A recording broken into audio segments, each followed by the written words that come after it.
History of England. The territory that now constitutes England, a country within the United Kingdom, was inhabited by ancient humans more than 800,000 years ago, as the discovery of flint tools and footprints at Happisburgh in Norfolk has revealed. The earliest evidence for early modern humans in northwest Europe is a jawbone discovered in Devon at Kent's Cavern in 1927, which was redated in 2011 to between 41,000 and 44,000 years old. Continuous human habitation dates to around 12,000 years ago, at the end of the last glacial period.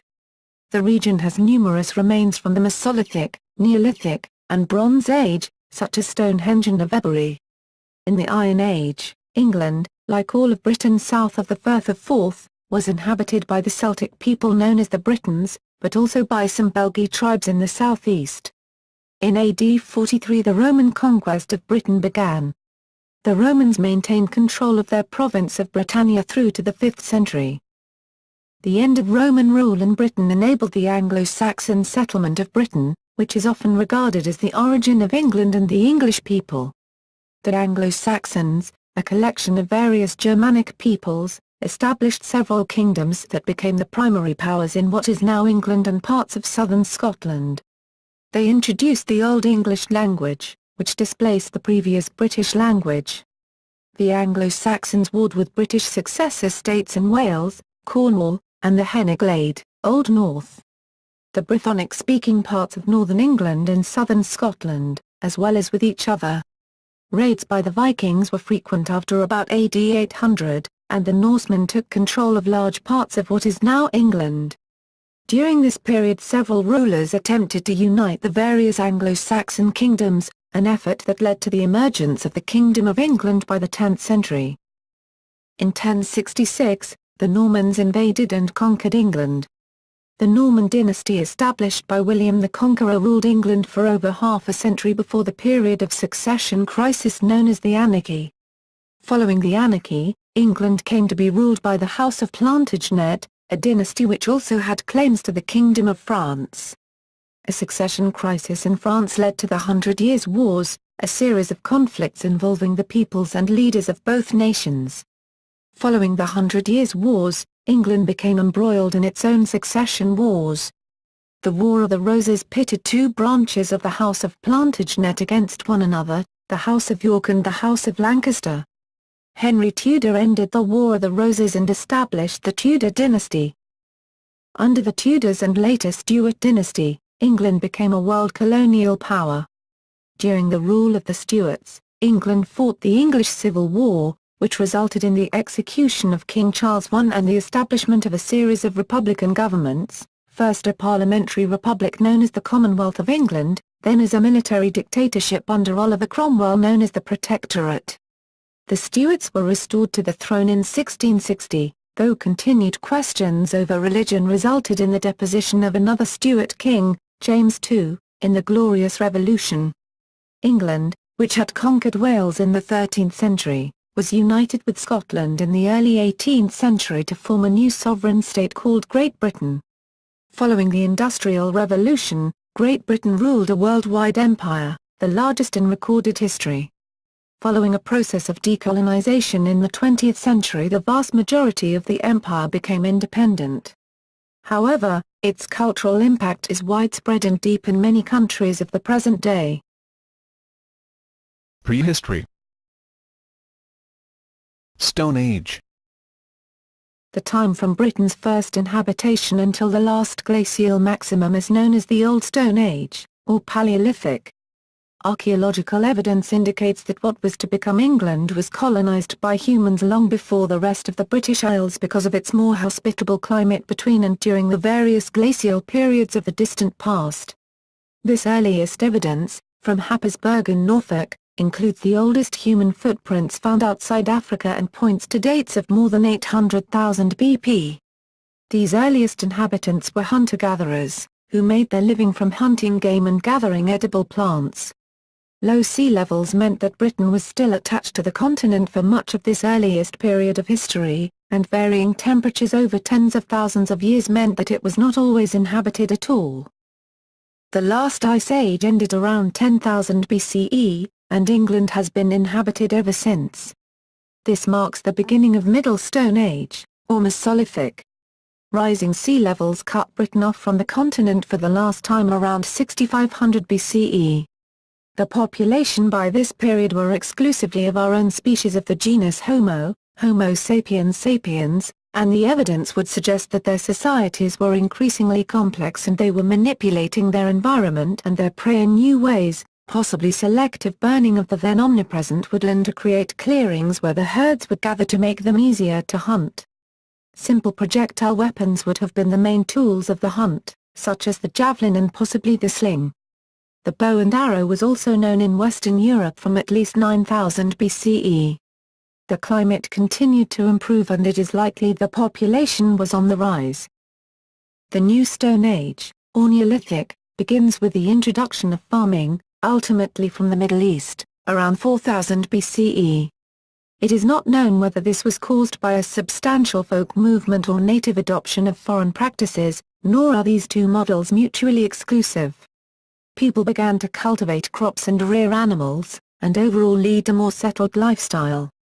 Monumental collective tombs were built to house the dead in the form of chambered cairns and long barrows, and towards the end of the period other kinds of monumental stone alignments begin to appear, such as Stonehenge, their cosmic alignments betraying a preoccupation with the sky and planets. Flint technology also developed, producing a number of highly artistic pieces as well as purely pragmatic.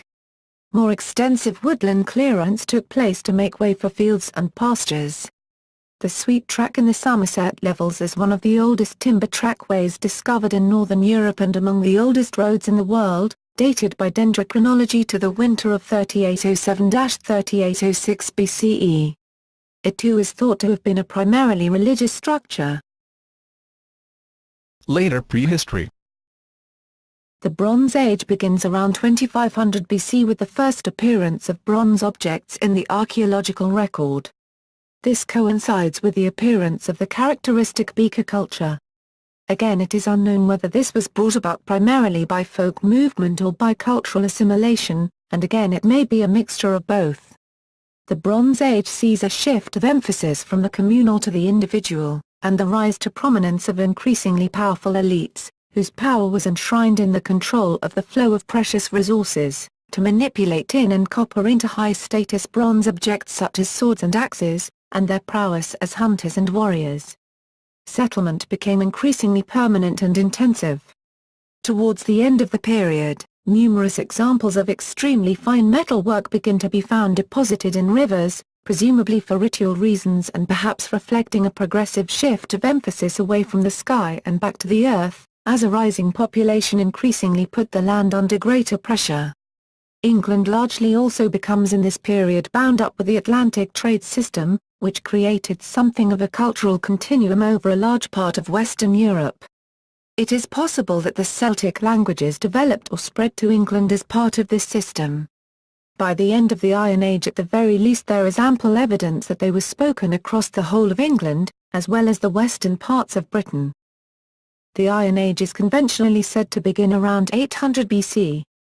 The Atlantic system had by this time effectively collapsed, although England maintained contacts across the Channel with France, as the Hallstatt culture became widespread across the country. The overall picture of continuity suggests this was not accompanied by any substantial movement of population. Crucially, only a single Hallstatt burial is known from Britain, and even here the evidence is inconclusive. On the whole, burials largely disappear across England, the dead being disposed of in a way which is archaeologically invisible. Excarnation is a widely cited possibility. Hillforts were known since the Late Bronze Age, but a huge number were constructed in the period 600–400 BC, particularly in the south. After about 400, however, new ones largely ceased to be built and a large number ceased to be regularly inhabited, while a smaller number of others become more and more intensively occupied, suggesting a degree of regional centralization. It is around this time that the earliest mentions of Britain begin to appear in the annals of history. The first historical mention of the region is from the Massiliot Periplus, a sailing manual for merchants thought to date to the 6th century BC, and Pytles of Massilia wrote of his exploratory voyage to the island around 325 BC. Both of these texts are now lost. Although quoted by later writers, not enough survives to inform the archaeological interpretation to any significant degree. Contact with the continent was generally at a lower point than in the Bronze Age, although it was not insignificant. Continental goods continued to make their way into England throughout the period, although with a possible hiatus from around 350–150 BC. Numerous armed invasions of hordes of migrating Celts are no longer considered to be realistic, although there are two known invasions. Around 300 BC, it appears that a group from the Gaulish Parasir tribe took over East Yorkshire, establishing the highly distinctive Aras culture. And from around 150–100 BC, groups of Belgae began to control significant parts of the south. These invasions would have constituted movements of a relatively small number of people who established themselves as a warrior elite at the top of pre-existing native systems, rather than any kind of total wipeout. The Belgic invasion was on a much larger scale than the Parisian settlement, however the continuity of pottery style demonstrates clearly that the native population basically remained in place under new rulers. All the same, it was accompanied by significant socio-economic change. Proto-urban, or even urban settlements, known as Apida, begin to eclipse the old hill forts, and an elite whose position is based on battle prowess and the ability to manipulate resources reappears much more distinctly. In 55 and 54 BC, Julius Caesar, as part of his campaigns in Gaul, invaded Britain and claimed to have scored a number of victories, but he never penetrated further than Hertfordshire and was unable to establish a province. However, his invasions do mark a turning point in British history. Control of trade, the flow of resources and prestige goods, became ever more important to the elites of southern Britain. As the provider of relatively limitless wealth and patronage, Rome steadily became the biggest player in all their dealings. In such a system, with retrospect it is clear that a full-scale invasion and ultimate annexation was inevitable. Genetic history of the English. The Roman historian Tacitus wrote in his Agricola, completed in 98 AD, that the various groupings of Britons shared physical characteristics with continental peoples. The Caledonians, inhabitants of what is now Scotland, had red hair and large limbs, indicating a Germanic origin. The Silures, inhabitants of what is now South Wales, were swarthy with curly hair, indicating a link with the Iberians of the Roman provinces of Hispania, in what is now Portugal and Spain. And the Britons nearest the Gauls of mainland Europe resembled the Gauls. This is a gross oversimplification which nonetheless holds fairly true to the present day. Indeed, numerous archaeologists and geneticists now dismiss the long-held assumption that the invading Anglo-Saxons wiped out the native Britons in England when they invaded, pointing instead to the possibility of a more limited folk movement bringing a new language and culture which the natives gradually assimilated. Debate however is ongoing surrounding the ultimate origins of the people of the British Isles. In 2003 and 2006 respectively, Brian Sykes and Stephen Oppenheimer both championed the idea of continuity ever since the Mesolithic period, with a substantial input from the East during the Neolithic. More recently this view has been contested, by pointing out that the haplotypes which Sykes and Oppenheimer associated with Spain hailed ultimately from Asia Minor. This might be more consistent with some kind of Neolithic wipeout, however it is impossible to date this gene flow. Other theories have proposed an even more substantial input in the early Bronze Age than was previously thought. Ultimately, the genetics have in fact not yet told us anything new. All these theories were well in place amongst archaeologists long before attempts were made to identify historical population movements with genetics. There is still no consensus. What does seem to be in agreement however is that the bulk of England's contemporary native population was already in place by the beginning of written history in this part of the world. Roman Britain. After Caesar's expeditions, the Romans began their real attempt to conquer Britain in 43 AD, at the behest of the Emperor Claudius.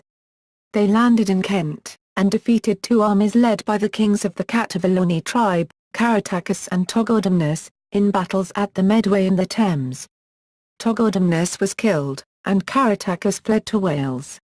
The Roman force, led by Aulus Plautius, then halted as Plautius sent for Claudius to come and finish the campaign.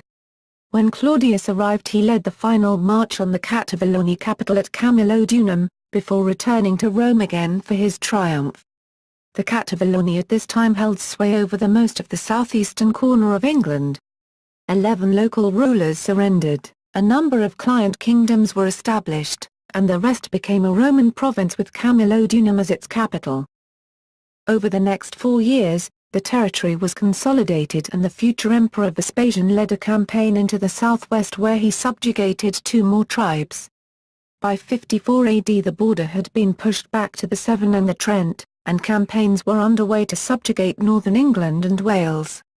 In 60 AD however, under the leadership of the warrior Queen Boudicca, the tribes rose in revolt against the Romans.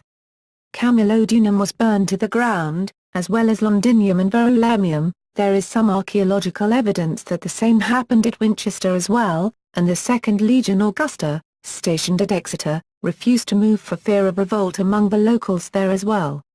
The governor however, Suetonius Paulinus, marched back from his campaign in Wales to face Boudicca in battle.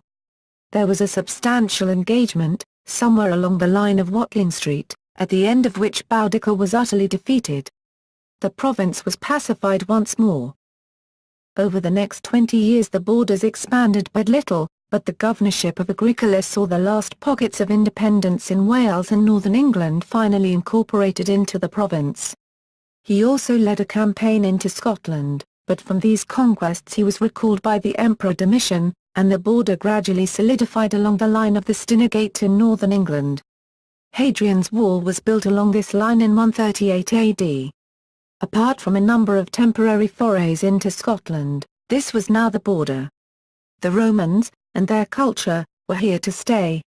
Over the course of their 350 years in charge, England's landscape would become ubiquitously impregnated with traces of their presence. The Anglo-Saxon invasion. In the wake of the breakdown of Roman rule in Britain from the middle of the 4th century, present-day England was progressively settled by Germanic groups. Collectively known as the Anglo-Saxons, these were Angles and Saxons from, what is now, the Danish-German border area and Jutes from the Jutland Peninsula. The entire region was referred to as Wicks, and settlements throughout the south were called Gewiss. The Battle of Dereham was a critical battle that established the Anglo-Saxon rule in 577. Saxon mercenaries had been present in Britain since before the late Roman period, but the main influx of population is thought to have taken place after the 5th century. The precise nature of these invasions has not been fully determined, with doubts being cast on the legitimacy of historical accounts due to a lack of archaeological finds. Gildas Sapiens de Excidio et Conquista Britanniae, composed in the 6th century, states that when the Roman army departed the Isle of Britannia in the 4th century CE, the indigenous Britons were invaded by Picts, their neighbours to the north, now Scotland, and the Scots, now Ireland. The Britons then invited the Saxons into the island, hoping to repel the invading armies of the north. To their dismay, the Saxons themselves turned against the Britons after vanquishing the Scots and Picts. 7 kingdoms are traditionally identified as being established by these Saxon migrants. 3 were clustered in the southeast, Sussex, Kent and Essex. The Midlands were dominated by the kingdoms of Mercia and East Anglia. The monarchs of Mercia's lineage was determined to reach as far back as the early 500s. To the north was Northumbria, which unified 2 earlier kingdoms, Bernicia and Deira. The development of these kingdoms led to the eventual domination by Northumbria and Mercia in the 7th century, Mercia in the 8th century and then Wessex in the 9th century. Northumbria extended its control north into Scotland and west into Wales. It also subdued Mercia, whose first powerful king, Penda, was killed by Oswy in 655. Northumbria's power began to wane after 685 with the defeat and death of its king Ecgfrith at the hands of the Picts. Mercian power reached its peak under the rule of Offa, who from 785 had influence over most of Anglo-Saxon England. From Offa's death in 796 the supremacy of Wessex was established under Egbert, who extended his control west into Cornwall before defeating the Mercians at the Battle of Endon in 825. 4 years later he received submission and tribute from the Northumbrian king, Enred. The sequence of events of the 5th and 6th centuries is particularly difficult to access, peppered with a mixture of mythology, such as the characters of Hengist and Horsa, and legend, such as Saint Germanus's so-called Alleluia victory against the heathens, and half-remembered history, such as the exploits of Ambrosius Aurelianus and King Arthur. However, the belief that the Saxons simply wiped or drive out all the native Britons from England has been widely discredited by a number of archaeologists since the 2000s. At any rate, the Anglo-Saxons, including Saxonified Britons, progressively spread into England, by a combination of military conquest and cultural assimilation, until by the 8th century some kind of England really had emerged. Heptarchy and Christianization. Christianization of Anglo-Saxon England began around 600 AD, influenced by Celtic Christianity from the northwest and by the Roman Catholic Church from the southeast. Augustine, the first Archbishop of Canterbury, took office in 597. In 601, he baptized the first Christian Anglo-Saxon king, Ethelbert of Kent. The last pagan Anglo-Saxon king, Penda of Mercia, died in 655. The last pagan Jutish king, Awold of the Isle of Wight, was killed in 686. The Anglo-Saxon mission on the continent took off in the 8th century, leading to the Christianization of practically all of the Frankish Empire by 800. Throughout the 7th and 8th century power fluctuated between the larger kingdoms. Bede records Ethelbert of Kent as being dominant at the close of the 6th century, but power seems to have shifted northwards to the Kingdom of Northumbria, which was formed from the amalgamation of Bernicia and Deira. Edwin of Northumbria probably held dominance over much of Britain, though Bede's Northumbrian bias should be kept in mind. Succession crises meant Northumbrian hegemony was not constant, and Mercia remained a very powerful kingdom, especially under Penda. 2 defeats essentially ended Northumbrian dominance, the Battle of the Trent in 679 against Mercia, and Netanese-Mere in 685 against the Picts. The so-called Mercian supremacy dominated the 8th century, though it was not constant. Ethelbald and Offa, the 2 most powerful kings, achieved high status. Indeed, Offa was considered the overlord of South Britain by Charlemagne. That Offa could summon the resources to build Offa's Dyke is testament to his power. However, a rising Wessex, and challenges from smaller kingdoms, kept Mercian power in check, and by the early 9th century the Mercian supremacy was over. This period has been described as the Heptarchy, though this term has now fallen out of academic use.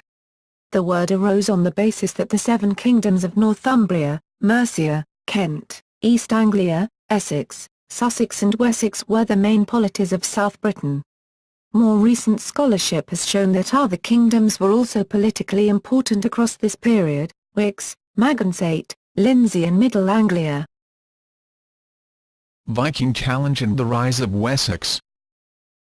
The first recorded Viking attack in Britain was in 793 at Lindisfarne Monastery as given by the Anglo-Saxon Chronicle. However, by then the Vikings were almost certainly well established in Orkney and Shetland, and many other non-recorded raids probably occurred before this. Records do show the first Viking attack on Iona taking place in 794.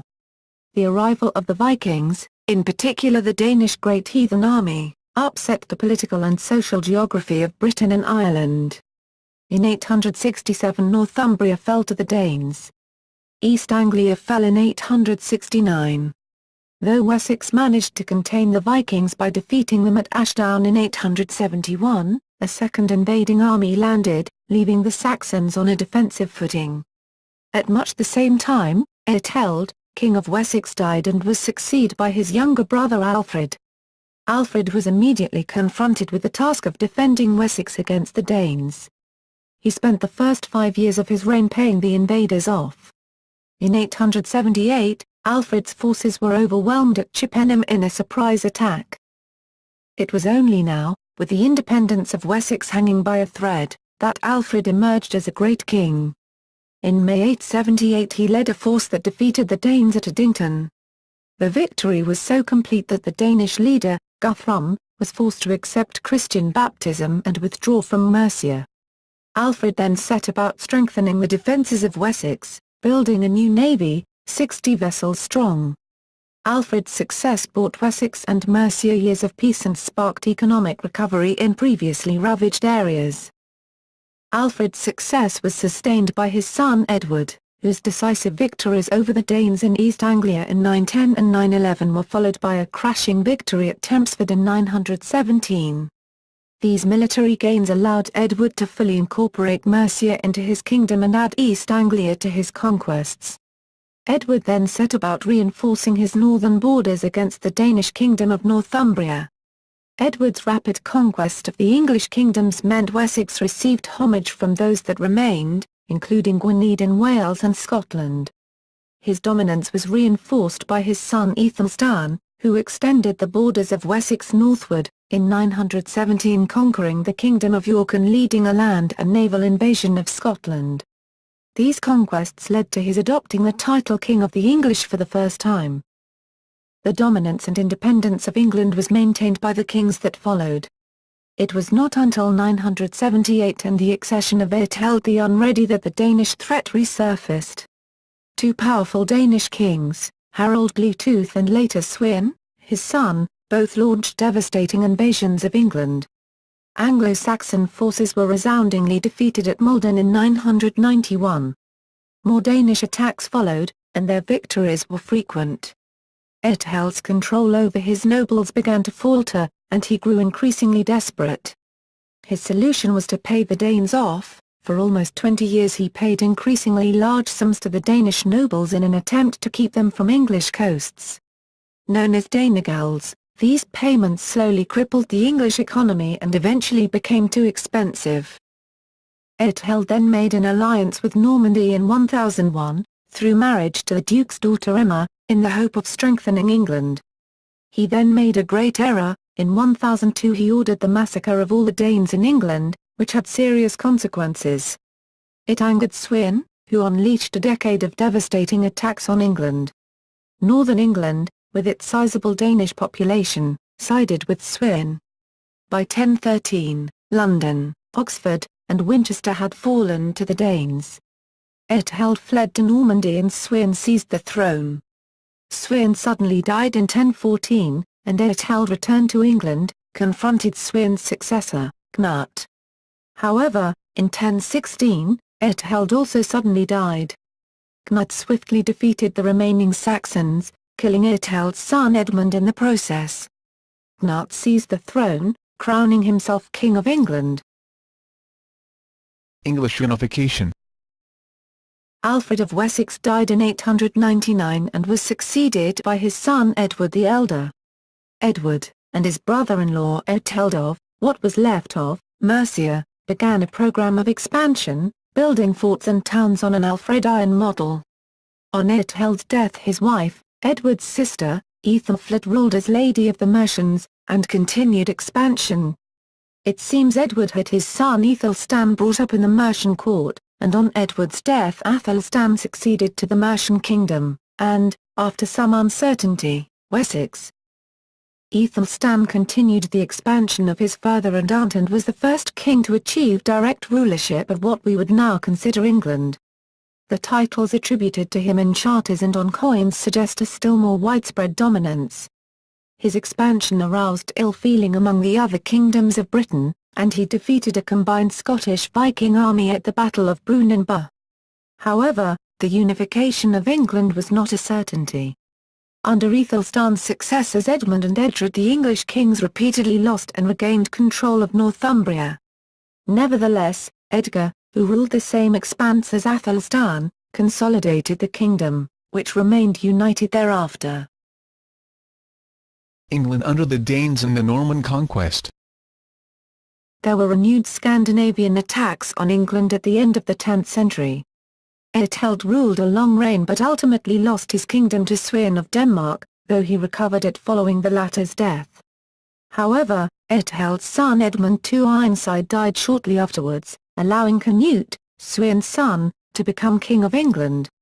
Under his rule the kingdom became the centre of government for an empire which also included Denmark and Norway. Canute was succeeded by his sons, but in 1042 the native dynasty was restored with the accession of Edward the Confessor. Edward's failure to produce an heir caused a furious conflict over the succession on his death in 1066. His struggles for power against Godwin, Earl of Wessex, the claims of Canute's Scandinavian successors, and the ambitions of the Normans whom Edward introduced to English politics to bolster his own position caused each to vie for control Edward's reign. Harold Godwinson became king, in all likelihood appointed by Edward the Confessor on his deathbed and endorsed by the Witan. William of Normandy, Harold Hardrade, aided by Harold Godwin's estranged brother Tostig, and Sweyn II of Denmark all asserted claims to the throne. By far the strongest hereditary claim was that of Edgar the Aetheling, but his youth and apparent lack of powerful supporters caused him to be passed over, and he did not play a major part in the struggles of 1066, though he was made king for a short time by the Witan after the death of Harold Godwinson. In September 1066, Harold III of Norway landed in northern England with a force of around 15,000 men and 300 longships, 50 men in each boat. With him was Earl Tostig, who had promised him support. Harold Godwinson defeated and killed Harold III of Norway and Tostig and the Norwegian force at the Battle of Stamford Bridge. On September 28, 1066, William of Normandy invaded England with a force of Normans, in a campaign known as the Norman Conquest.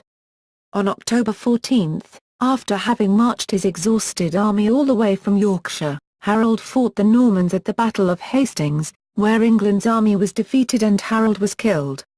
Further opposition to William in support of Edgar the Aetheling soon collapsed, and William was crowned king on Christmas Day 1066. For the next 5 years he faced a series of English rebellions in various parts of the country and a half-hearted Danish invasion, but he was able to subdue all resistance and establish an enduring regime. Norman England. The Norman conquest led to a profound change in the history of the English state. William ordered the compilation of the Domesday Book, a survey of the entire population and their lands and property for tax purposes, which reveals that within 20 years of the conquest the English ruling class had been almost entirely dispossessed and replaced by Norman landholders, who also monopolized all senior positions in the government and the church. William and his nobles spoke and conducted court in Norman French, in England as well as in Normandy.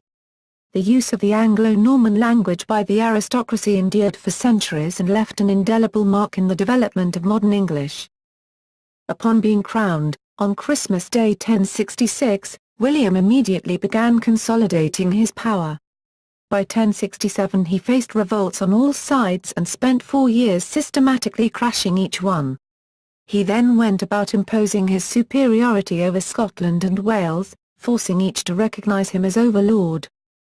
The English Middle Ages were characterised by civil war, international war, occasional insurrection, and widespread political intrigue amongst the aristocratic and monarchic elite. England was more than self-sufficient in cereals, dairy products, beef and mutton. The nation's international economy was based on the wool trade, in which the produce of the sheepwalks of northern England was exported to the textile cities of Flanders, where it was worked into cloth. Medieval foreign policy was as much shaped by relations with the Flemish textile industry as it was by dynastic adventures in western France. An English textile industry was established in the 15th century, providing the basis for rapid English capital accumulation. Henry I, the fourth son of William I the Conqueror, succeeded his elder brother William II as King of England in 1100. Henry was also known as Henry Bealoch, because of his education, as his older brother William was the heir apparent and thus given the practical training to be king. Henry received the alternate, formal education, worked hard to reform and stabilize the country and smooth the differences between the Anglo-Saxon and Anglo-Norman societies. The loss of his son, William Adelin, in the wreck of the White Ship in November 1120, undermined his reforms. This problem regarding succession cast a long shadow over English history. During the confused and contested reign of Stephen, there was a major swing in the balance of power towards the feudal barons, as civil war and lawlessness broke out. In trying to appease Scottish and Welsh raiders, he handed over large tracts of land. His conflicts with his cousin the Empress Matilda, also known as Empress Maud, led to a civil war from 1139 to 1153 known as the Anarchy. Matilda's father, Henry I, had required the leading barons, ecclesiastics and officials in Normandy and England, to take an oath to accept Matilda as his heir. England was far less than enthusiastic to accept an outsider, and a woman, as their ruler. There is some evidence suggesting Henry was unsure of his own hopes and the oath to make Matilda his heir. In likelihood, Henry probably hoped Matilda would have a son and step aside as Queen Mother, making her son the next heir. Upon Henry's death, the Norman and English barons ignored Matilda's claim to the throne, and thus through a series of decisions, Stephen, Henry's favourite nephew, was welcomed by many in England and Normandy as their new ruler. On December 22, 1135, Stephen was anointed king with the implicit support of the church and nation. Matilda and her own son stood for direct descent by heredity from Henry I, and she bided her time in France. In the autumn of 1139, she invaded England with her illegitimate half-brother Robert of Gloucester. Her husband, Geoffroy V of Anjou, conquered Normandy but did not cross the Channel to help his wife, satisfied with Normandy and Anjou. During this breakdown of central authority, the nobles ran amok building adulterine castles, that is castles erected without government permission. Stephen was captured, and his government fell. Matilda was proclaimed queen but was soon at odds with her subjects and was expelled from London. The period of insurrection and civil war that followed continued until 1148, when Matilda returned to France. Stephen effectively reigned unopposed until his death in 1154, although his hold on the throne was still uneasy. As soon as he regained power, he began the process of demolishing the adulterine castles, which were hated by the peasants due to their being employed as forced labor to build and maintain them. Stephen kept a few castles standing however, which put him at odds with his heir. England under the Plantagenets. Geoffroy's son, Henry, resumed the invasion. He was already Count of Anjou, Duke of Normandy and Duke of Aquitaine when he landed in England. When Stephen's son and heir apparent Eustace died in 1153, the king reached an accommodation with Henry of Anjou, who became Henry II, to succeed Stephen and in which peace between them was guaranteed. England was part of a greater union, retrospectively named the Angevin Empire. Henry destroyed the remaining adulterine castles and expanded his power through various means and to different levels into Ireland, Scotland, Wales, Flanders, Nantes, Brittany, Quercy, Toulouse, Bourges and Auvergne. The reign of Henry II represents a reversion in power back from the barony to the monarchical state in England. It was also to see a similar redistribution of legislative power from the church, again to the monarchical state. This period also presaged a properly constituted legislation and a radical shift away from feudalism. In his reign new Anglo-Angevin and Anglo-Aquitanian aristocracies developed, though not to the same point as the Anglo-Norman once did, and the Norman nobles interacted with their French peers. Henry's successor, Richard I the Lionheart, also known as the Absent King, was preoccupied with foreign wars, taking part in the Third Crusade and defending his French territories against Philip II of France. The Kingdom of England was a sovereign state until the reign of Richard I, who made it a nominal vassal of the Holy Roman Empire in 1194 as part of a ransom when he was captured after a crusade. Richard's younger brother John, who succeeded him, was not so fortunate. He suffered the loss of Normandy and numerous other French territories following the disastrous Battle of Bouvines. Facing internal disorder, in 1212 John made the Kingdom of England a tribute-paying vassal of the Holy See, which it remained until the 14th century when the kingdom rejected the overlordship of the Holy See and re-established its sovereignty. From 1212 onwards, John had a constant policy of maintaining close relations with the Pope, which partially explains how he persuaded the Pope to reject the legitimacy of the Magna Carta. The European wars culminated in defeat at the Battle of Bouvines, 1214, which forced the king to accept an unfavourable peace with France after having failed to get help from King Mohammed El Nasir of Morocco. Magna Carta. Over the course of his reign, a combination of higher taxes, unsuccessful wars and conflict with the Pope had made King John unpopular with his barons, and in 1215 some of the most important decided to rebel against him. He met their leaders along with their French and Scot allies at Runnymede, near London on June 15, 1215 to seal the Great Charter, Magna Carta in Latin, which imposed legal limits on the king's personal powers. Because he had sealed under duress, however, John received approval from the Pope to break his word as soon as hostilities had ceased, provoking the First Barons' War and an invited French invasion by Prince Louis of France, whom the majority of the English barons had invited to replace John on the throne and had him proclaimed king in London in May 1216. John travelled around the country to oppose the rebel forces, directing, among other operations, a 2-month siege of the rebel-held Rochester Castle. John's son, Henry III, was only 9 years old when he became king, 1216 to 1272. He spent much of his reign fighting the barons over the Magna Carta and the royal rights, and was eventually forced to call the first parliament in 1264. He was also unsuccessful on the continent, where he endeavoured to re-establish English control over Normandy, Anjou, and Aquitaine. His reign was punctuated by numerous rebellions and civil wars, often provoked by incompetence and mismanagement in government and Henry's perceived over-reliance on French courtiers, thus restricting the influence of the English nobility. One of these rebellions, led by a disaffected courtier, Simon de Montfort, was notable for its assembly of one of the earliest precursors to Parliament. In addition to fighting the Second Barons' War, Henry III made war against St. Louis and was defeated during the Santonge War, yet Louis IX did not capitalize on his victory, respecting his opponent's rights. 14th century. The reign of Edward I, reigned 1272 to 1307, was rather more successful. Edward enacted numerous laws strengthening the powers of his government, and he summoned the first officially sanctioned parliaments of England, such as his model parliament. He conquered Wales and attempted to use a succession dispute to gain control of the Kingdom of Scotland, though this developed into a costly and drawn-out military campaign. His son, Edward II, proved a disaster.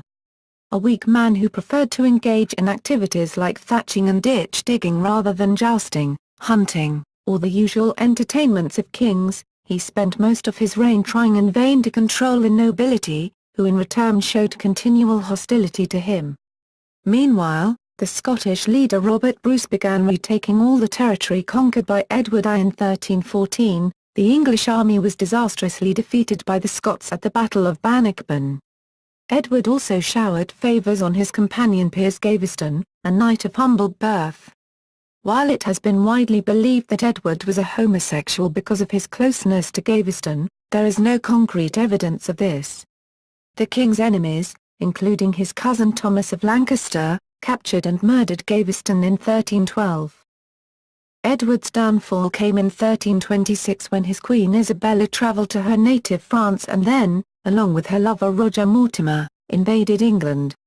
Despite their tiny force, they quickly rallied support for their cause. The king fled London, and his companion since Piers Gaveston's death, Hugh Despenser, was publicly tried and executed. Edward was eventually captured and charged with breaking his coronation oath.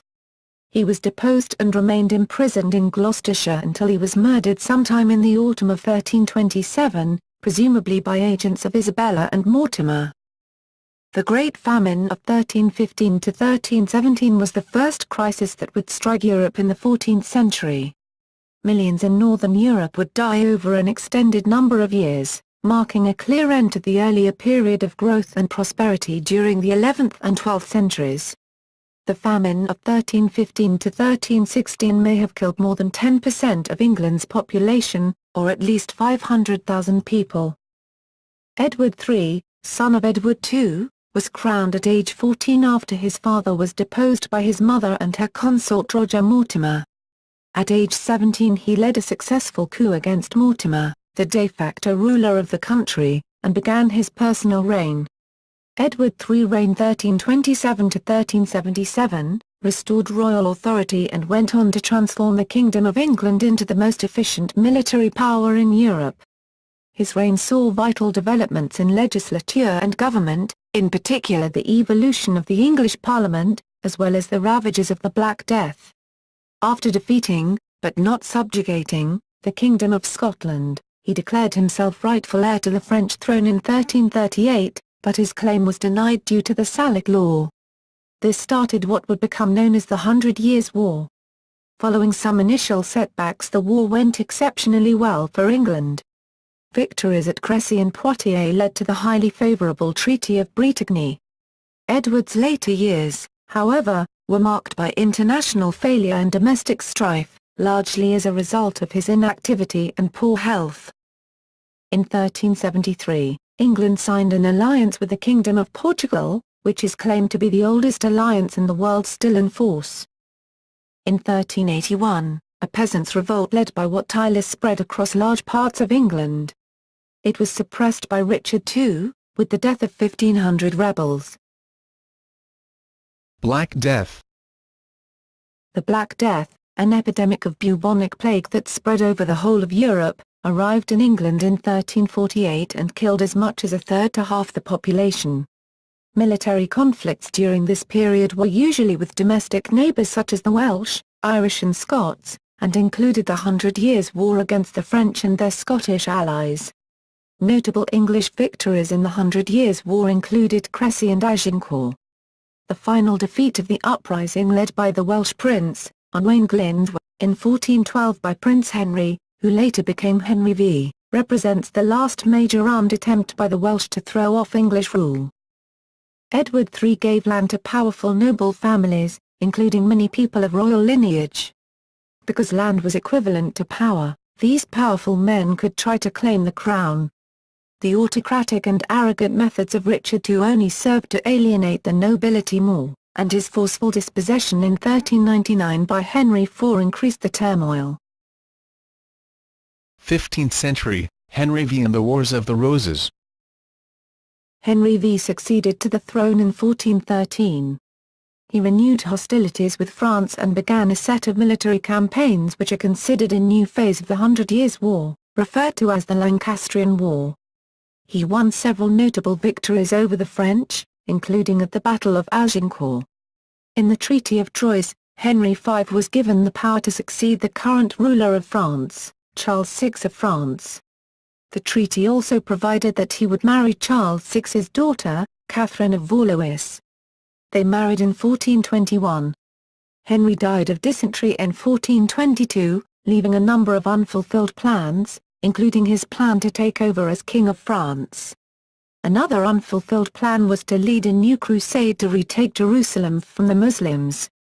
His son, Henry VI, became king in 1422 as an infant. His reign was to be marked by constant turmoil due to his political weaknesses. While he was growing up, England was ruled by the Regency Government of England 1422–37. The Regency Council attempted to install Henry VI as the King of France, as provided by the Treaty of Troyes signed by his father Henry V, and led English forces to take over areas of France. It appeared they might succeed due to the poor political position of the son of King Charles VI, who had claimed to be the rightful king as King Charles VII of France. However, in 1429, Joan of Arc began to lead a military effort by the French to prevent the English from gaining control of France. With her help, the French forces were able to push the English forces back and to regain control of French territory. In 1437, Henry VI came of age and began to actively rule as king. In an attempt to forge peace, he married a French noblewoman, Margaret of Anjou in 1445, as provided in the Treaty of Tours. Hostilities resumed with France in 1449. When England lost the 100 Years' War in August 1453, Henry fell into a period of mental breakdown that lasted until Christmas 1454. With his inability to control the feuding nobles, civil war began in 1455. The conflicts are known as the Wars of the Roses, 1455 to 1485, and although the fighting was very sporadic and small, there was a general breakdown in the authority and power of the crown. Henry's cousin, who deposed him in 1461 and became Edward IV, went a little way to restoring this power. Edward defeated the Lancastrians at the Battle of Mortimer's Cross. He was briefly expelled from the throne in 1470 to 1471 when Richard Neville, Earl of Warwick, brought Henry back to power. 6 months later, Edward defeated and killed Warwick in battle and reclaimed the throne. Henry was imprisoned in the Tower of London and died there. Edward died in 1483, only 40 years old. His eldest son and heir Edward V, aged 13, would have succeeded him, but the king's brother Richard, Duke of Gloucester, declared his marriage to be bigamous and invalid, making all his children illegitimate. Edward V and his 10-year-old brother Richard were imprisoned in the Tower of London and their uncle made himself king as Richard III. The two princes were never seen again and presumably died in the Tower. It was widely believed that Richard had them murdered, although their exact fate remains a mystery. Regardless of what really happened, the king was reviled as a treacherous fiend who murdered his own nephews to gain the throne. This hatred of Richard obscured his able governance during his brief reign. In the summer of 1485, Henry Tudor, the last Lancastrian male, landed in England from his exile in France. He defeated and killed Richard in battle at Bosworth Field on August 22 of that year and became king as Henry VII. Tudor England. Henry VII. With Henry VII's accession to the throne in 1485, the Wars of the Roses came to an end, and Tudors would continue to rule England for 118 years. Traditionally, the Battle of Bosworth Field is considered to mark the end of the Middle Ages in England, although Henry did not introduce any new concept of monarchy, and for most of his reign his hold on power was tenuous. He claimed the throne by conquest and God's judgment in battle. Parliament quickly recognised him as king, but the Yorkists were far from defeated.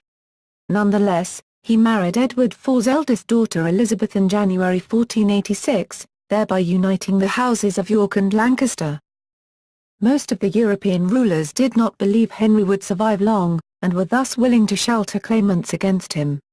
The first plot against him was the Stafford and Lochiel Rebellion of 1486, which presented no serious threat. But Richard III's nephew John de la Pole, Earl of Lincoln, hatched another attempt the following year. Using a peasant boy named Lambert Simnel, who posed as Edward, Earl of Warwick, the real Warwick was locked up in the Tower of London. He led an army of 2,000 German mercenaries paid for by Margaret of Burgundy into England.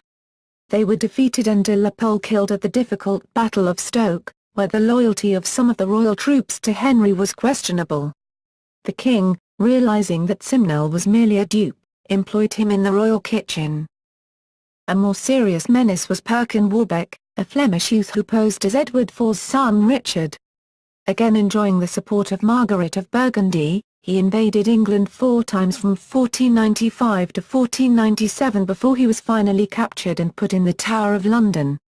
Both Warbeck and the Earl of Warwick were too dangerous to keep around even in captivity, and Henry had to execute them in 1499 before Ferdinand and Isabella of Spain would allow their daughter Catherine to come to England and marry his son Arthur.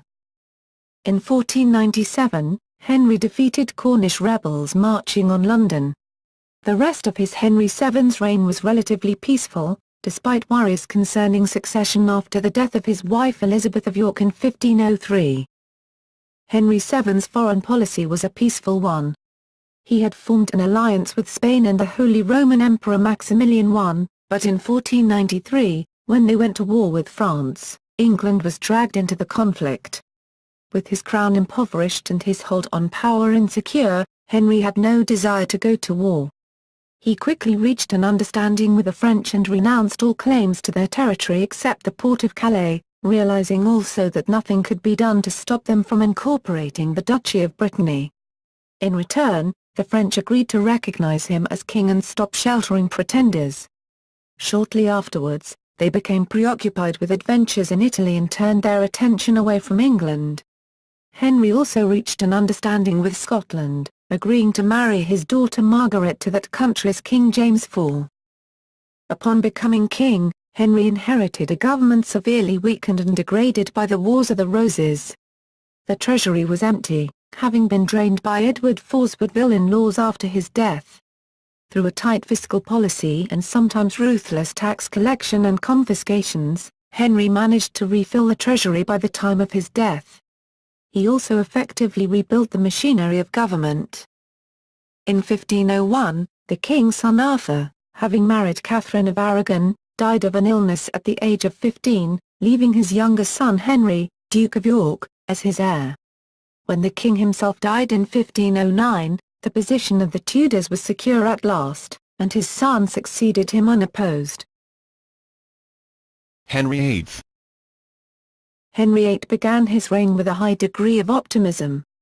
The handsome, athletic young king stood in sharp contrast to his wary, miserly father. Henry's lavish court quickly drained the treasury of the fortune he had inherited. He married the widowed Catherine of Aragon, and they had several children, but none survived infancy except a daughter, Mary. In 1512, the young king embarked on a war in France.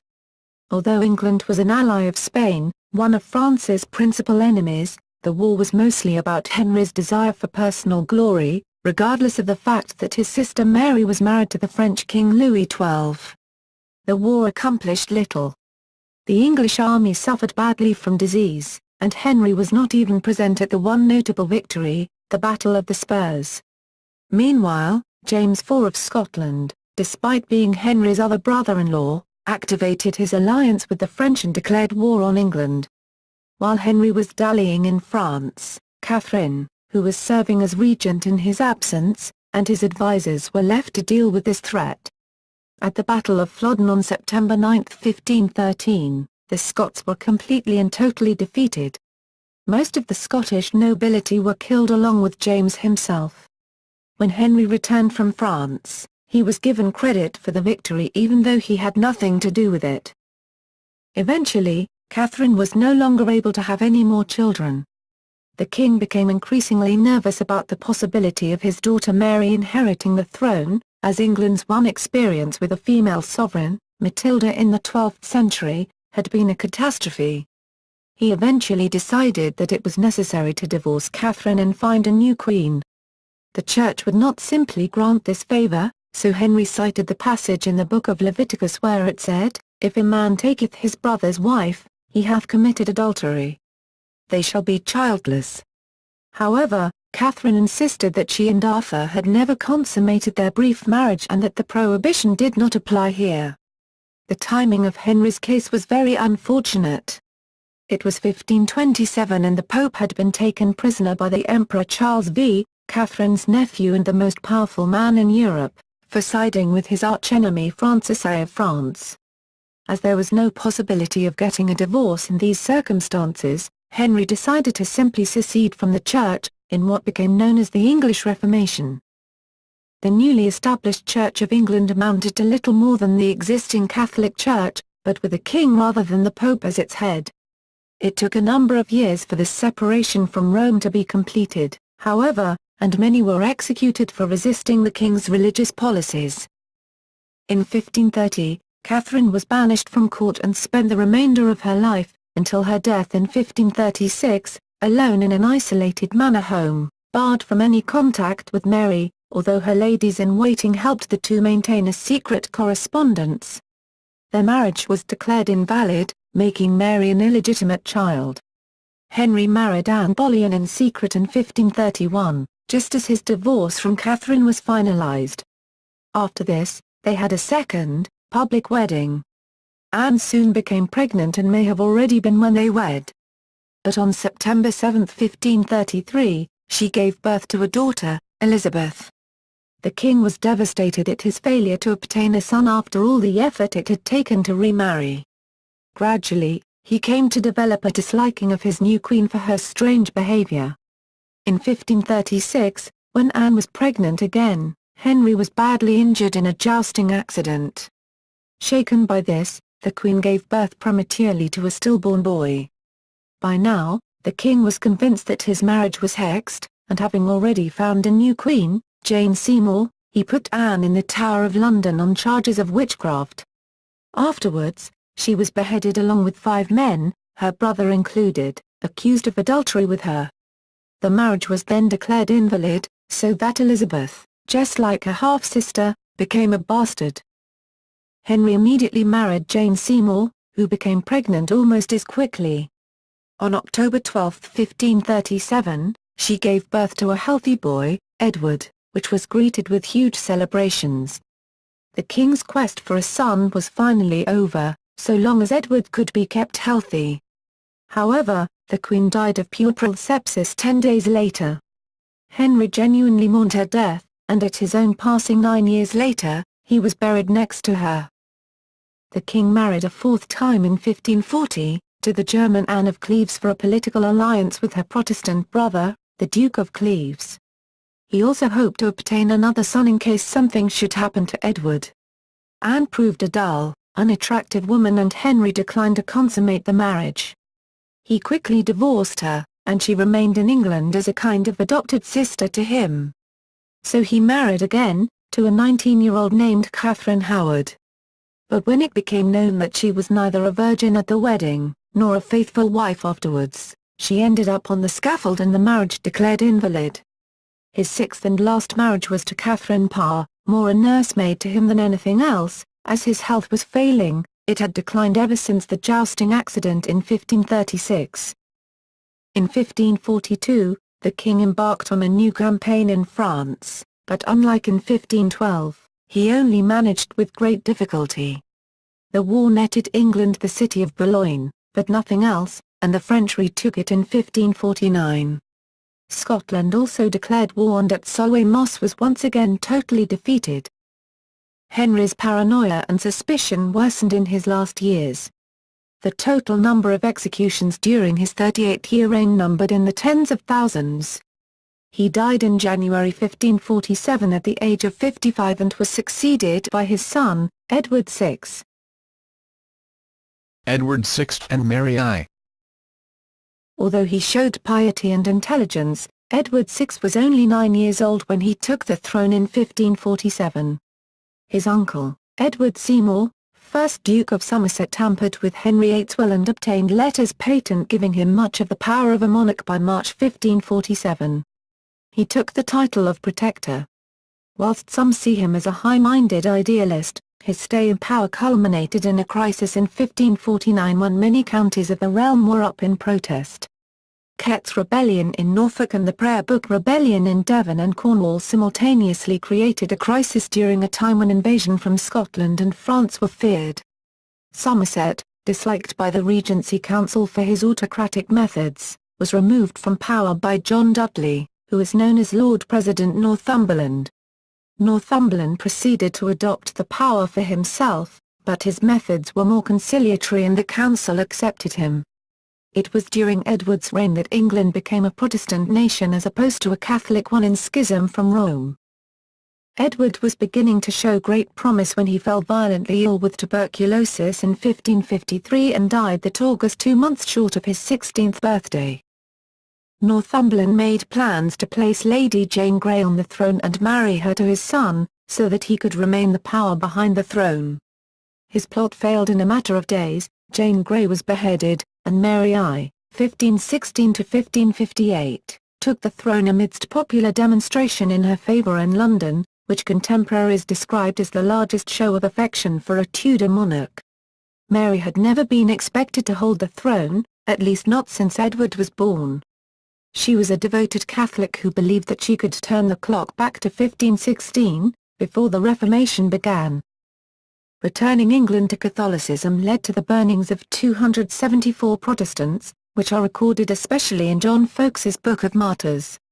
Mary then married her cousin Philip, son of Emperor Charles V, and King of Spain when Charles abdicated in 1556. The union was a difficult one, since Mary was already in her late 30s and Philip was a Catholic and a foreigner, and so not very welcome in England. This wedding also had the effect of provoking the hostility of the French, already at war with Spain and now alarmed at the prospect of being completely encircled by the Habsburgs. Calais, the last English outpost on the continent, was then taken by France. King Philip, 1527–1598, had very little power, although he did protect Elizabeth. He was not popular in England, and spent little time there. Mary eventually became pregnant, or at least believed herself to be. In reality, she may have had uterine cancer. Her death in November 1558 was greeted with huge celebrations in the streets of London. Elizabeth I. The reign of Elizabeth I restored a sort of order to the realm following the turbulence of the reigns of Edward VI and Mary I when she came to the throne following the latter's death in 1558. The religious issue which had divided the country since Henry VIII was in a way put to rest by the Elizabethan religious settlement, which re-established the Church of England. Much of Elizabeth's success was in balancing the interests of the Puritans and Catholics. She managed to offend neither to a large extent, although she clamped down on Catholics towards the end of her reign as war with Catholic Spain loomed. Despite the need for an heir, Elizabeth declined to marry, despite offers from a number of suitors across Europe, including the Swedish King Erik XIV. This created endless worries over her succession, especially in the 1570s when she nearly died of smallpox. It has been often rumored that she had a number of lovers, including Francis Drake, but there is no hard evidence.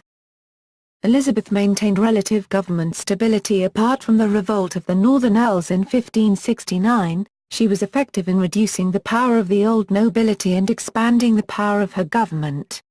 Elizabeth's government did much to consolidate the work begun under Thomas Cromwell in the reign of Henry VIII, that is, expanding the role of the government and effecting common law and administration throughout England. During the reign of Elizabeth and shortly afterwards, the population grew significantly, from 3 million in 1564 to nearly 5 million in 1616. The Queen ran afoul of her cousin Mary, Queen of Scots, who was a devoted Catholic and had been forced to abdicate her throne as a consequence. Scotland had recently become Protestant. She fled to England, where Elizabeth immediately had her arrested. Mary spent the next 18 years in confinement, but proved too dangerous to keep alive, as the Catholic powers in Europe considered her, not Elizabeth, the legitimate ruler of England. She was eventually tried for treason and sentenced to death, being beheaded in February 1587. Foreign affairs. In foreign policy, Elizabeth played against each other the major powers of France and Spain, as well as the papacy in Scotland. These were all Catholic and each wanted to end Protestantism in England. Elizabeth was cautious in foreign affairs and only half-heartedly supported a number of ineffective, poorly resourced military campaigns in the Netherlands, France and Ireland. She risked war with Spain by supporting the Sea Dogs, such as Walter Raleigh, John Hawkins and Sir Francis Drake, who preyed on the Spanish merchant ships carrying gold and silver from the New World. The major war came with Spain, 1585 to 1603. When Spain tried to invade and conquer England it was a fiasco, and the defeat of the Spanish Armada in 1588 associated Elizabeth's name forever with what is popularly viewed as one of the greatest victories in English history. Her enemies failed to combine and Elizabeth's foreign policy successfully navigated all the dangers. End of Tudor era. In all, the Tudor period is seen as a decisive one which set up many important questions which would have to be answered in the next century and during the English Civil War. These were questions of the relative power of the monarch and parliament and to what extent one should control the other. Some historians think that Thomas Cromwell effected a Tudor revolution in government, and it is certain that parliament became more important during his chancellorship. Other historians say the Tudor Revolution really extended to the end of Elizabeth's reign, when the work was all consolidated. Although the Privy Council declined after the death of Elizabeth, while she was alive it was very effective.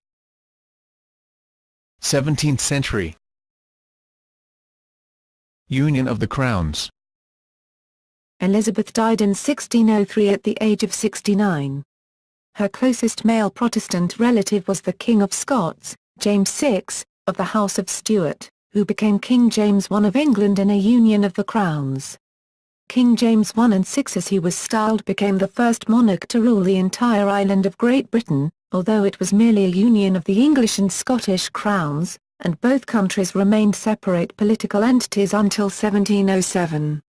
Several assassination attempts were made on James, notably the main plot and by-plots of 1603, and most famously, on November 5, 1605, the Gunpowder Plot, by a group of Catholic conspirators, led by Sir Robert Catesby, which caused more antipathy in England towards the Catholic faith. Upon taking power, James immediately made peace with Spain, and for the first half of the 17th century, England remained largely inactive in European politics. Colonial England.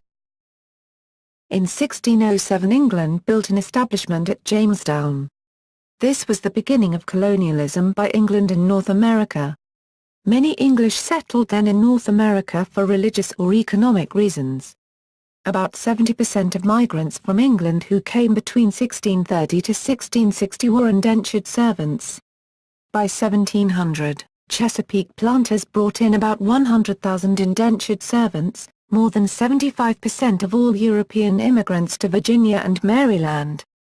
The English merchants holding plantations in the warm southern parts of America then resorted rather quickly to the slavery of Native Americans and imported Africans in order to cultivate their plantations and sell raw material, particularly cotton and tobacco, in Europe. The English merchants involved in colonization amassed fortunes equal to those of great aristocratic landowners in England, and their money, which fueled the rise of the middle class, permanently altered the balance of political power. The American colonies did not prove profitable to the mother country in the end. Pennsylvania and Delaware were home to a large population of self-sufficient farmers from various parts of Europe, especially Germany. New York traded with pirates and smugglers, and the colonies of New England consistently frustrated the government's attempts to utilize the area's forests for shipbuilding. Only Virginia and the Chesapeake Bay area produced a useful cash crop, tobacco, but it quickly wore the soil out. By the end of the 18th century, the tobacco industry in Virginia had been completely ruined by soil exhaustion and low prices. Indeed, the small sugar-growing islands in the Caribbean were worth more than all of the 13 colonies put together. The English colonies did not have an independent foreign policy, but otherwise were mostly left to manage their own affairs. This was very different from the authoritarian control France and Spain held over their colonies. It was the gradual infringement on the rights of the colonies starting in the 1760s that would lead to the American War of Independence. Nothing of the sort would have been possible in the French and Spanish colonies. English Civil War. The First English Civil War broke out in 1642, largely as a result of an ongoing series of conflicts between James' son, Charles I, and Parliament. The defeat of the Royalist army by the New Model Army of Parliament at the Battle of Naseby in June 1645 effectively destroyed the king's forces. Charles surrendered to the Scottish army at Newark. He was eventually handed over to the English Parliament in early 1647. He escaped, and the Second English Civil War began, although it was a short conflict, with the New Model Army quickly securing the country. The capture and subsequent trial of Charles led to his beheading in January 1649 at Whitehall Gate in London, making England a republic. The trial and execution of Charles by his own subjects shocked the rest of Europe. The king argued to the end that only God could judge him, and was a precursor of sorts to the beheading of Louis XVI 145 years later. The New Model Army, under the command of Oliver Cromwell, then scored decisive victories against Royalist armies in Ireland and Scotland. Cromwell was given the title Lord Protector in 1653, making him king in all but name to his critics. After he died in 1658, his son Richard Cromwell succeeded him in the office, but he was forced to abdicate within a year. For a while it looked as if a new civil war would begin as the New Model Army split into factions. Troops stationed in Scotland under the command of George Monk eventually marched on London to restore order. Restoration of the monarchy. the monarchy was restored in 1660, with King Charles II returning to London.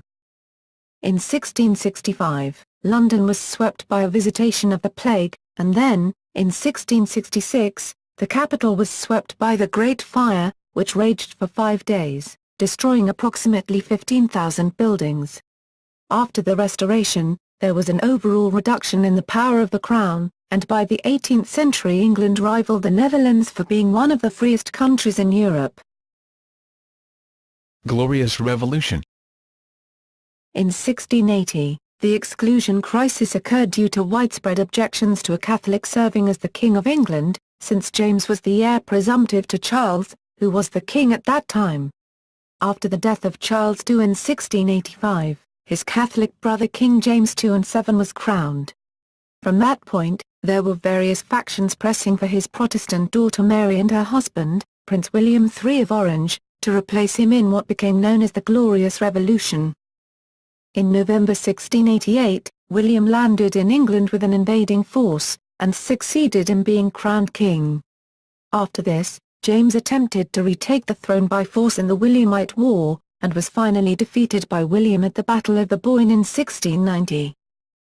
In December 1689, one of the most important constitutional documents in English history, the Bill of Rights, was passed. The Act, which restated and confirmed many provisions of the earlier Declaration of Right, established restrictions on the royal prerogative. It provided, amongst other things, that the sovereign could not suspend laws passed by Parliament, levy taxes without parliamentary consent, infringe the right to petition, raise a standing army during peacetime without parliamentary consent, deny the right to bear arms to Protestant subjects, unduly interfere with parliamentary elections, punish members of either House of Parliament for anything said during debates, require excessive bail or inflict cruel and unusual punishments. William was opposed to the imposition of such constraints, but he chose not to engage in a conflict with Parliament and agreed to abide by the statute. In parts of Scotland and Ireland, Catholics loyal to James remained determined to see him restored to the throne, and there followed a series of bloody though unsuccessful uprisings. As a result of these, any failure to pledge loyalty to the victorious King William was severely dealt with. The most infamous example of this policy was the massacre of Glencoe in 1692. Jacobite rebellions continued on into the mid-18th century until the son of the last Catholic claimant to the throne, James III and VIII, mounted a final campaign in 1745. The Jacobite forces of Prince Charles Edward Stuart, the Bonnie Prince Charlie of legend, were defeated at the Battle of Culloden in 1746. Formation of the United Kingdom. The Acts of Union between the Kingdom of England and the Kingdom of Scotland were a pair of parliamentary acts passed by both parliaments in 1707, which dissolved them in order to form a Kingdom of Great Britain governed by a unified Parliament of Great Britain according to the Treaty of Union. The Acts joined the Kingdom of England and the Kingdom of Scotland, previously separate states, with separate legislatures but with the same monarch, into a single Kingdom of Great Britain. The two countries had shared a monarch since the union of the crowns in 1603, when King James VI of Scotland inherited the English throne from his double first cousin twice removed, Queen Elizabeth I. Although described as a union of crowns, until 1707 there were in fact two separate crowns resting on the same head. There had been 3 attempts in 1606, 1667, and 1689 to unite the two countries by Acts of Parliament, but it was not until the early 18th century that the idea had the will of both political establishments behind them, albeit for rather different reasons. The Acts took effect on May 1, 1707. On this date, the Scots Parliament and the English Parliament united to form the Parliament of Great Britain, based in the Palace of Westminster in London, the home of the English Parliament.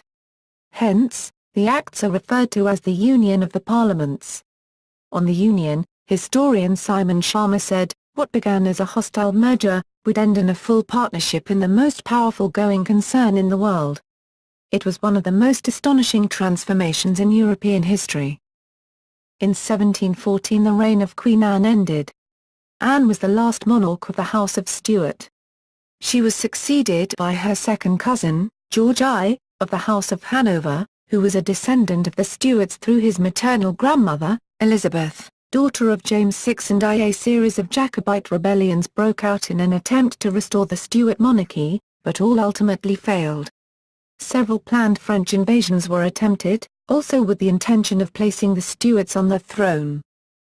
The Act of Union of 1800 formally assimilated Ireland within the British political process, and from January 1, 1801 created a new state called the United Kingdom of Great Britain and Ireland, which united the Kingdom of Great Britain with the Kingdom of Ireland to form a single political entity. The English capital of London was adopted as the capital of the Union. Modern England, 18th–19th centuries. Following the formation of the United Kingdom, the history of England is no longer the history of a sovereign nation, but rather the history of one of the countries of the United Kingdom. Industrial Revolution. During the late 18th century and early 19th century, there was considerable social upheaval as a largely agrarian society was transformed by technological advances and increasing mechanization, which was the Industrial Revolution.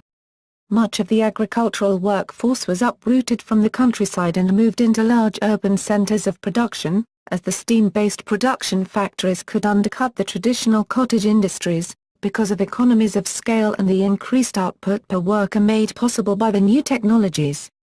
The consequent overcrowding into areas with little supporting infrastructure saw dramatic increases in the rate of infant mortality, to the extent that many Sunday schools for pre-working age children, 5 or 6, had funeral clubs to pay for each other's funeral arrangements, crime, and social deprivation. The transition to industrialization was not wholly seamless for workers, many of whom saw their livelihoods threatened by the process. Of these, some frequently sabotaged or attempted to sabotage factories. These saboteurs were known as Luddites. Local governance. The Local Government Act of 1888 was the first systematic attempt to impose a standardized system of local government in England. The counties of England at the time, today known as the historic counties, since the major boundary changes of 1974, were used as the basis of the system. A second act in 1894, Local Government Act 1894, also created a second tier of local government. Henceforth, all administrative counties and county boroughs would be divided into either rural or urban districts, allowing more localized administration.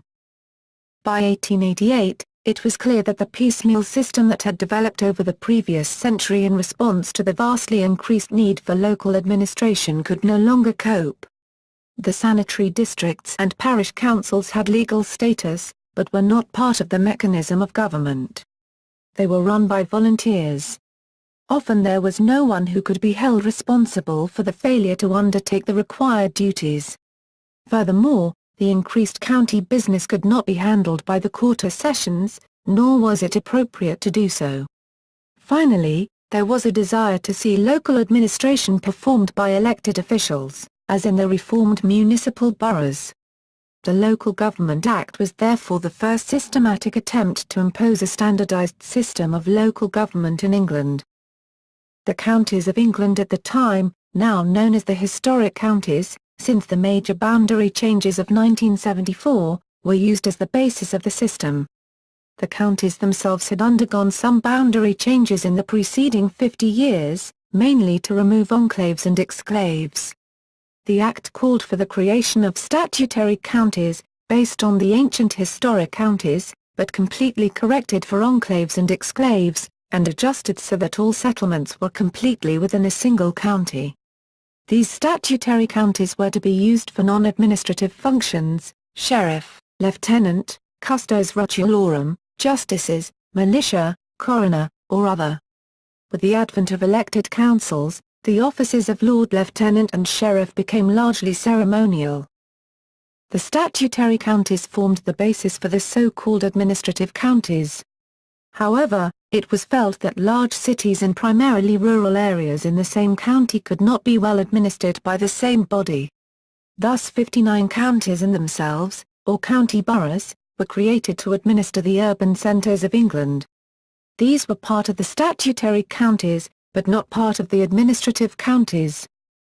A second act in 1894, Local Government Act 1894, also created a second tier of local government. Henceforth, all administrative counties and county boroughs would be divided into either rural or urban districts, allowing more localized administration. The municipal boroughs reformed after 1835 were brought into this system as special cases of urban districts. The urban and rural districts were based upon, and incorporated the sanitary districts which had been created in 1875, with adjustments, so that districts did not overlap two counties. The Act also provided for the establishment of civil parishes. The 1894 Act formed an official system of civil parishes, separated from the ecclesiastical parishes, to carry on some of these responsibilities, others being transferred to the district county councils. However, the civil parishes were not a complete third tier of local government. Instead, they were community councils for smaller, rural settlements, which did not have a local government district to themselves. Where urban parish councils had previously existed, they were absorbed into the new urban districts. 20th and 21st centuries. A prolonged agricultural depression in Britain at the end of the 19th century, together with the introduction in the 20th century of increasingly heavy levels of taxation on inherited wealth, put an end to agricultural land as the primary source of wealth for the upper classes. Many estates were sold or broken up, and this trend was accelerated by the introduction of protection for agricultural tenancies, encouraging outright sales, from the mid-20th century. General history and political issues.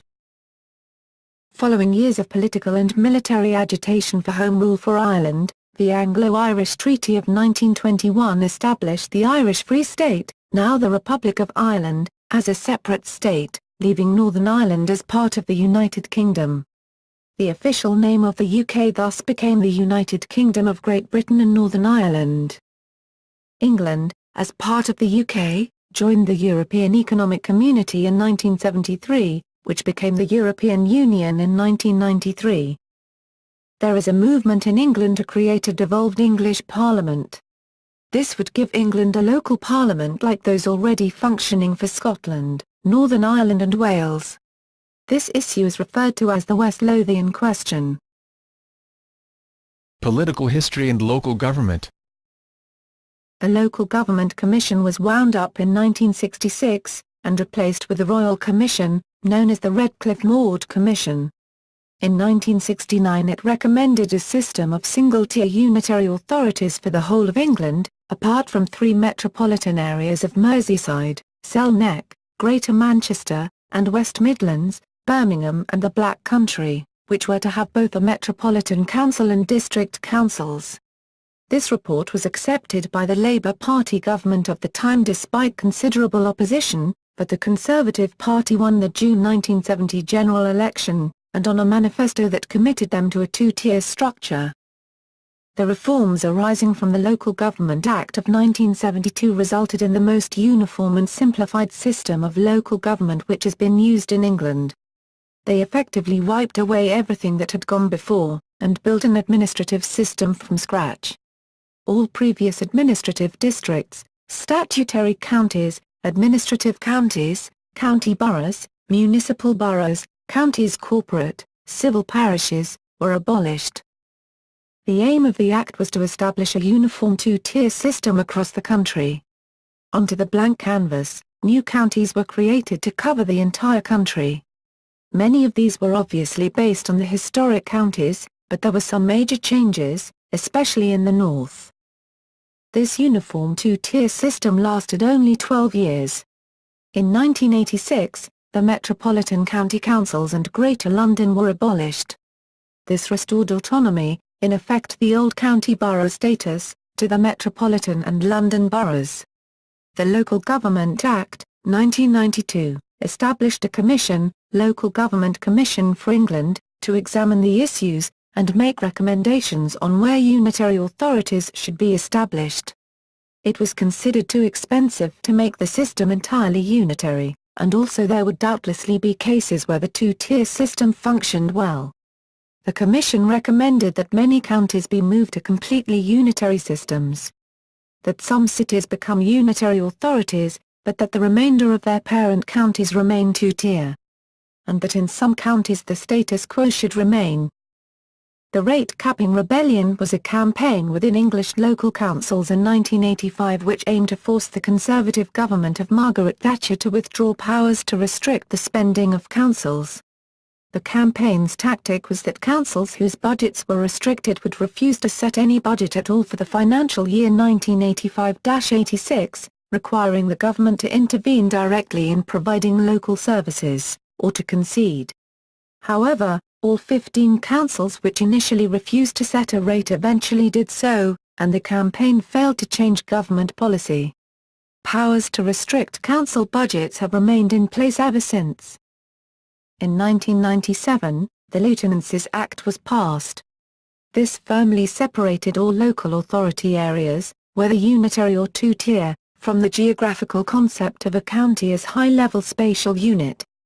The lieutenancies it established became known as ceremonial counties, since they were no longer administrative divisions. The counties represent a compromise between the historic counties and the counties established in 1974. While the 1997 Labour government devolved power to Wales, Scotland and Northern Ireland, it refused to create a devolved assembly or parliament for England, planning instead to introduce 8 regional assemblies around England to devolve power to the regions. In the event, only a London Assembly, and directly elected mayor, was established. Rejection in a referendum of a proposed North East Assembly in 2004 effectively scrapped those plans. A precondition of having a regional assembly was for the whole area to move to unitary authority status. Since the 2005 general election, the government has floated the idea of voluntary mergers of local councils, avoiding a costly reorganization but achieving desired reform. For instance, the guiding principles of the government's new localism demand levels of efficiency not present in the current over-duplicated two-tier structure. Recent changes. In 2009, new changes to local government were made whereby a number of new unitary authorities were created in areas which previously had a two-tier system of counties and districts. In 5 shire counties the functions of the county and district councils were combined into a single authority. And in 2 counties the powers of the county council were absorbed into a significantly reduced number of districts. The abolition of regional development agencies and the creation of local enterprise partnerships were announced as part of the June 2010 United Kingdom budget. On June 29, 2010 a letter was sent from the Department of Communities and Local Government and the Department for Business, Innovation and Skills to local authority and business leaders, inviting proposals to replace regional development agencies in their areas by September 6, 2010. On September 7, 2010, details were released of 56 proposals for local enterprise partnerships that had been received. On October 6, 2010, during the Conservative Party conference, it was revealed that 22 had been given the provisional green light to proceed and others may later be accepted with amendments. 24 bids were announced as successful on October 28, 2010. And varying temperatures over tens of thousands of years meant that it was not always inhabited at all. The last ice age ended around 10,000 BCE, and England has been inhabited ever since. This marks the beginning of Middle Stone Age, or Mesolithic. Rising sea levels cut Britain off from the continent for the last time around 6500 BCE.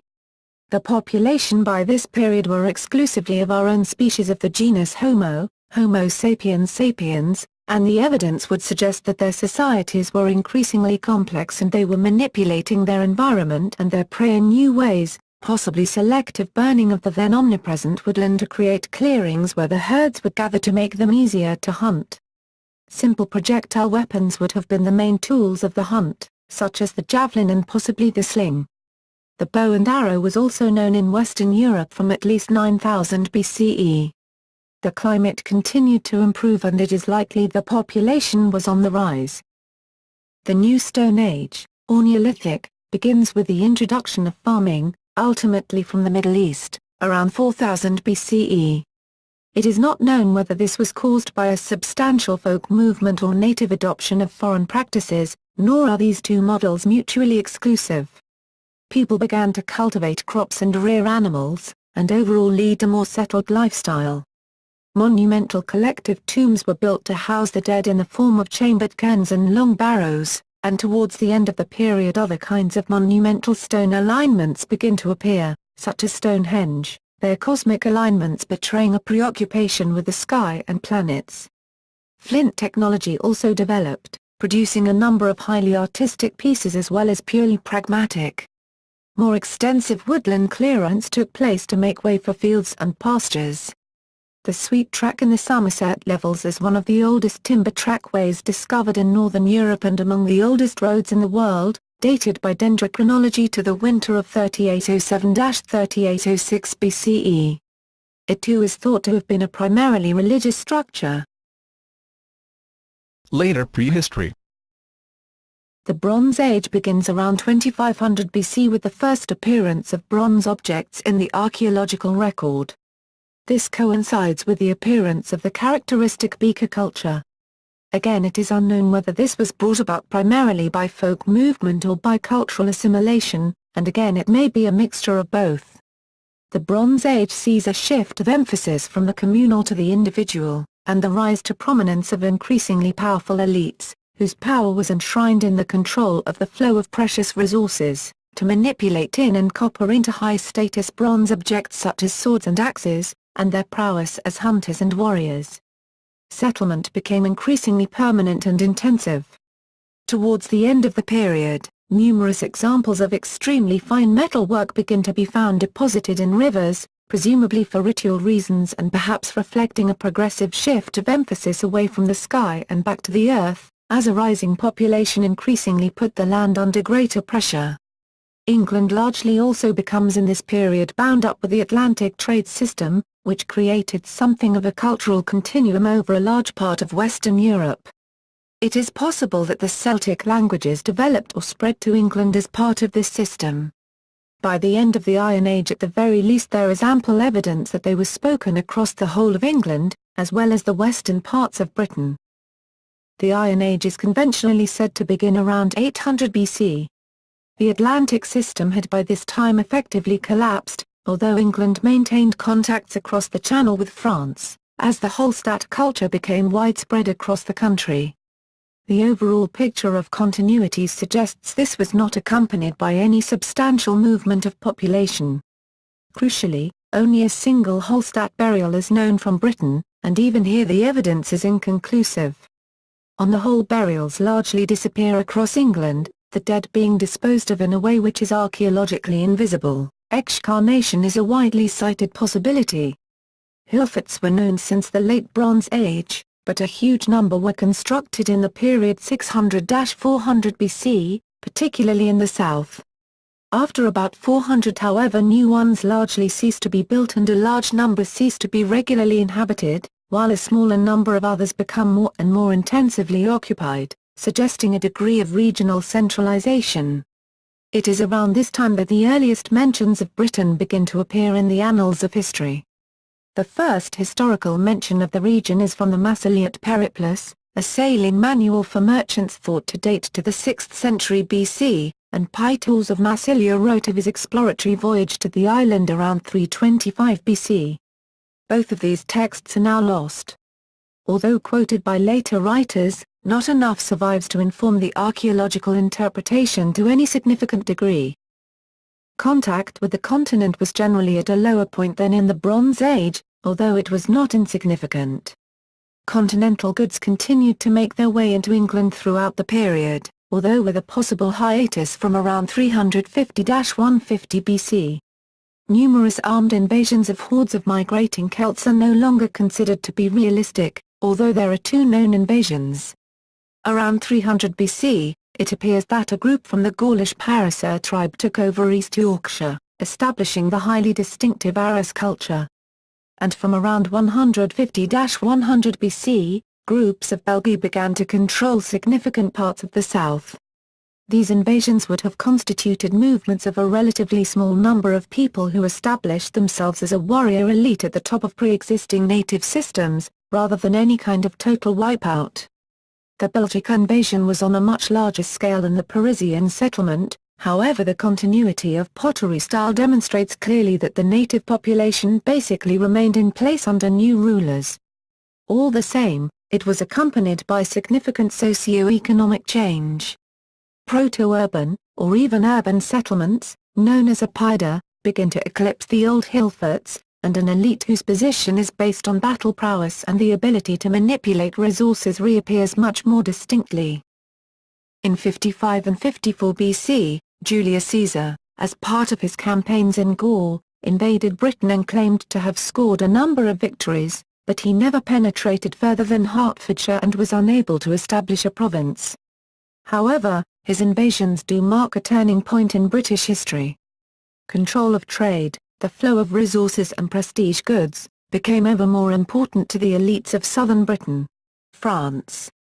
A succession crisis in France led to the 100 Years' Wars, a series of conflicts involving the peoples and leaders of both nations.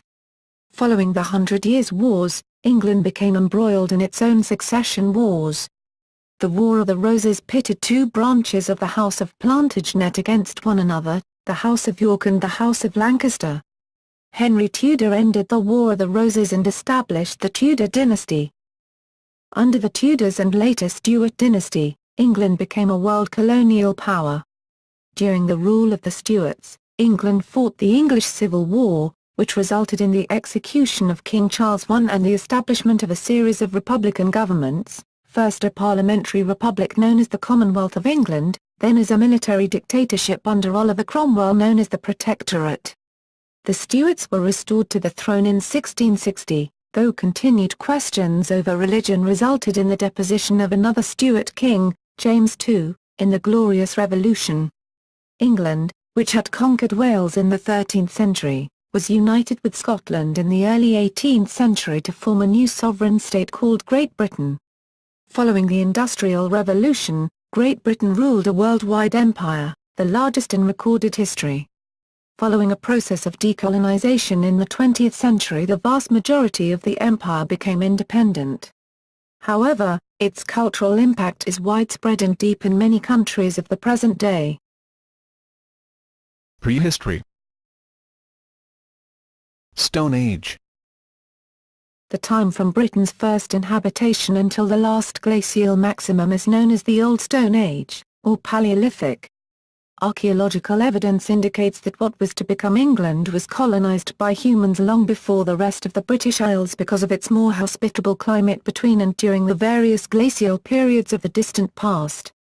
This earliest evidence, from Happisburgh in Norfolk, includes the oldest human footprints found outside Africa and points to dates of more than 800,000 BP.